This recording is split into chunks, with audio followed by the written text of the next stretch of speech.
r/ForeverAlone. Brother Chain says, I'm having the most humiliating time of my life right now. Someone please help. I've written here before about how I have a lot of trouble talking to women. Even in normal conversation. Well, my workplace is mostly men with a few much older women, so I'm used to them. A new girl came this week and, frick, I couldn't help finding her really attractive. We have to talk sometimes as part of our work, and I'm having trouble getting my words out. Stammering and shit. My crush is very obvious and it's uncomfortable for everyone. What's more, she's much younger than me, I'm 29, she's 21, so I feel like an absolute old creep. But I don't want this. My mind is doing this on its own. I'd prefer to simply not be attracted to her and to talk to her normally, but I can't. But wait, there's more. There's this guy working with me. He's usually a nice guy, and he knows about me being far. But no, he's making fun of me in front of her and is always trying to get us into awkward situations. He's friendly with the girl and I think he's using me to make himself look better and more confident to her. He's even older than me though. He's like 35. I don't care if they hook up, but it's such a grim position to be in, to be mocked so that their relationship flourishes. This is the first time in my life that anyone knows I have a crush on someone. It's a mortifying experience. My inexperience is causing me to act like some 14-year-old boy with a crush on a classmate. It's humiliating. How do I get over this and talk normally with her? Help.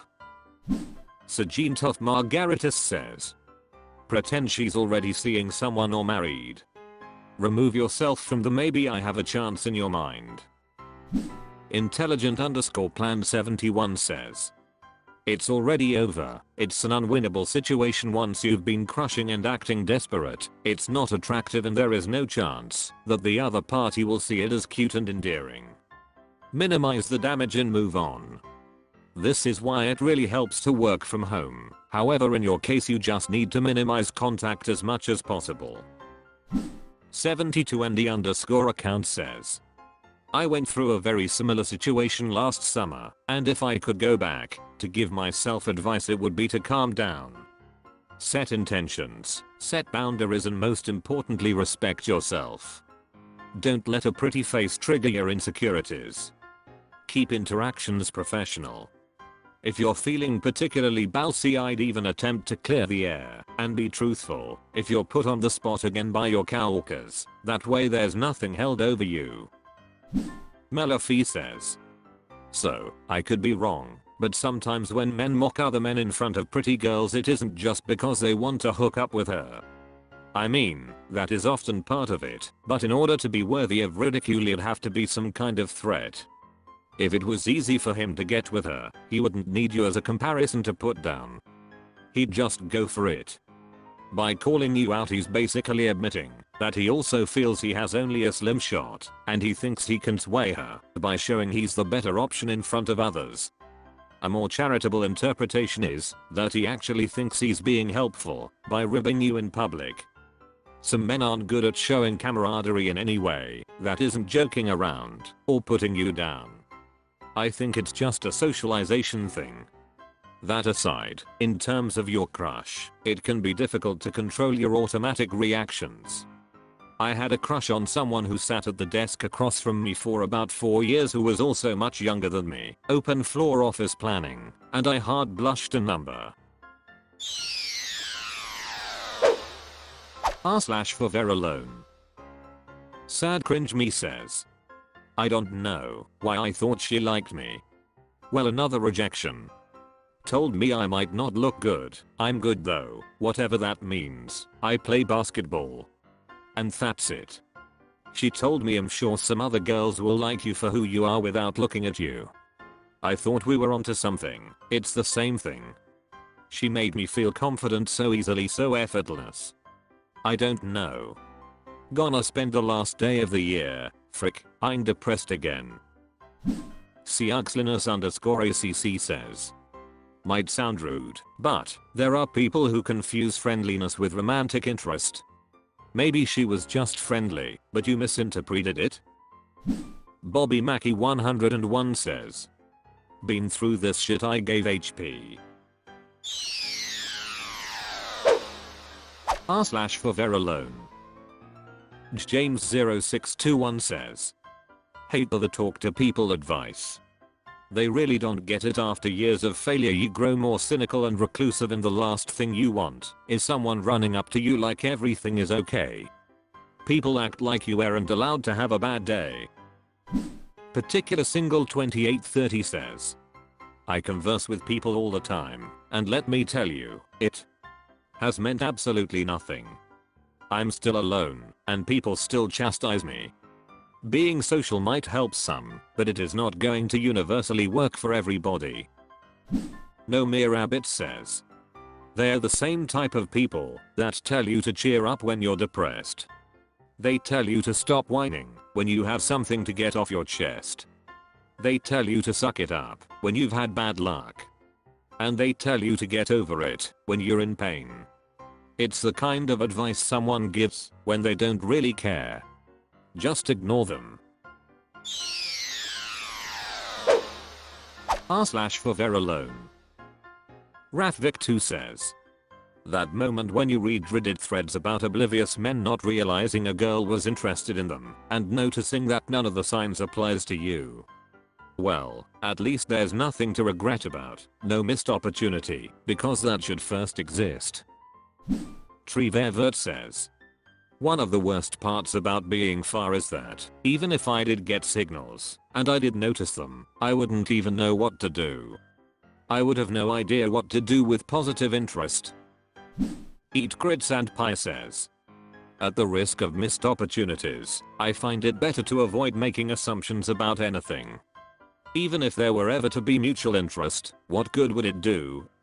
A couple awkward dates, where she discovers how little there is to me, and a lifetime of regret and anxiety from what she would forever think of me. Better off thinking the girl sitting across the lunch table from you likes to stretch her legs, while the toes of her shoes kick you in the shins every day. r/ForeverAlone. Jameshigan says, New Year's even no plans. Title says it all, it's just me and my mom. I still live with her, and I'll be 34 in 2 days. OMG, 2023 is gonna suck. Riri_Wahoo says, TBH that sounds fine to me, just chilling. IDK with me, I stopped celebrating New Year's many years ago. I'm working New Year's Eve night, so my ass gonna be busy. Siaxlinus_ACC says, I'll either spend it playing video games, or trying to sleep. Maybe try to look how the kittens would react to fireworks sounds. I kinda grew out of it rather fast, not it associates with sudden loud noises and stink in the air. Amigo 213A says, same, live with both parents, which I'm fortunate about. I don't have any friends nor people to hang out on New Year's Eve. I am Tanja says, I'm at work right now, and the amount of excuses I've had to come up with in the last hour as to why I'm not going out / doing something to celebrate the new year are endless. I'm at the point that when coworkers ask, I just say I don't have mates, sadly. Like I literally have none. Best part is, they think I'm joking. r/ForeverAlone. Subject_musician_477 says, asking out a friend. We are both in our early 20s and have known each other for over a year and are pretty good friends. Sometimes we meet one-on-one to talk for hours about serious topics as well as just laughing about silly things. When we meet up with our mutual friends, we like to sit next to each other. In a nutshell, we have a good chemistry. Now I'm at a point in my life where I feel I have a stable identity and my life is sort of in order. So I guess it's time to start dating. I thought about what I want in partner and my friend really meets all criteria: attractive, fun, intelligent, sincere, relaxed, etc. So now I'm thinking about asking her out on a date. Have you made any experiences in dating friends? Do you have any advice? And please forgive my linguistic mistakes, since I'm not a native speaker. Lou_minimum says, or, dude, I love the guys on this sub, even the crazy ones, and I say this with the greatest amount of sensitivity. This is not the place to ask for girl/dating advice. Maimuna says, are there any signs that the feeling are reciprocated? Do you know what a romantic life is like? You should prepare for the worst, in that you might get rejected and the friendship starts to decline. Also be sure to ask her out on a date, rather than confess to her. That's all for this video. Was it good? I know not, for I'm a robot. Thank you for watching. Please subscribe. This video is the product of an automated process.